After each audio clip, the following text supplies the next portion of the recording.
How do you capture a sitting president without an invasion, without a declaration of war, while the entire world is watching? You don't move loudly. You move precisely. In the dead of night, Caracas went dark. Explosions were reported across Caracas. Power outages swept the city. Low-flying aircraft were seen over the capital.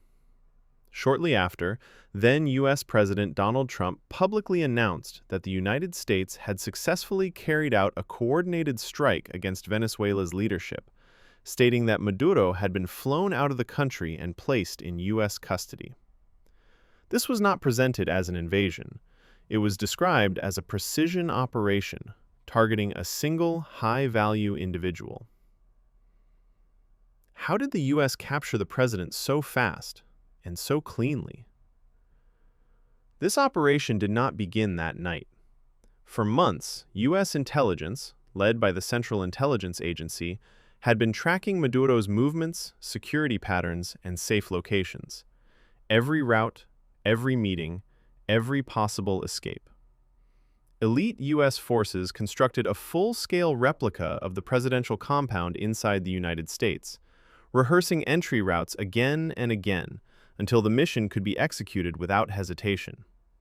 The operation was finalized under a single name, Operation Absolute Resolve. But Venezuela was not defenseless. Over the last decade, its military had built one of the most advanced air defense networks in Latin America, supplied by Russia, China, and Iran.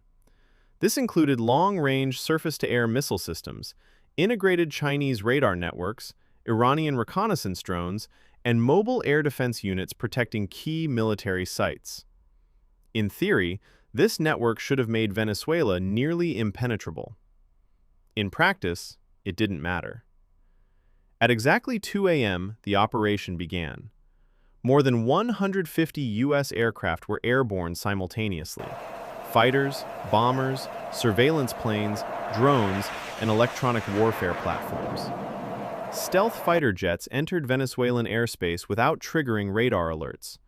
Electronic warfare aircraft jammed radar frequencies, disrupted missile guidance systems, and fed false targets into enemy sensors. Radar stations went dark. Command centers lost communication. Air defenses were blinded. The goal was not destruction. It was blindness. With the skies neutralized, the helicopters moved in. Flying below radar level, they skimmed the rooftops of Caracas, too low to track, too fast to stop. The assault force was Delta Force, America's most elite special operations unit. Heavily armed, operators carried breaching charges, flash grenades, and specialized cutting tools, prepared for reinforced steel doors. They reached the target location within minutes. As they landed, Venezuelan Presidential Guard units opened fire. One U.S. helicopter was hit, but it stayed airborne. The mission continued. The building was a fortress, reinforced concrete, multiple security rings, safe rooms designed to seal instantly. But the layout was already known. U.S. intelligence had mapped every corridor, every door, every escape route. Assault teams breached multiple entry points at once. Flash grenades detonated.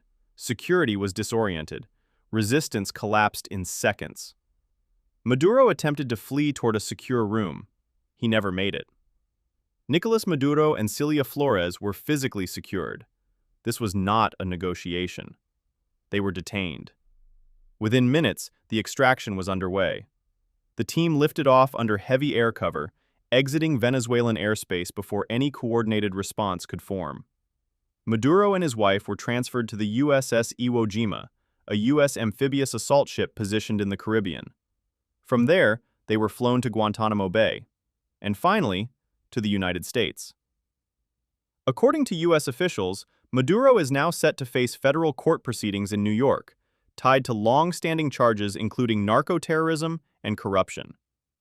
The Venezuelan government denounced the operation as an act of aggression and a violation of international law, while scenes on the streets showed public celebrations breaking out across parts of the country.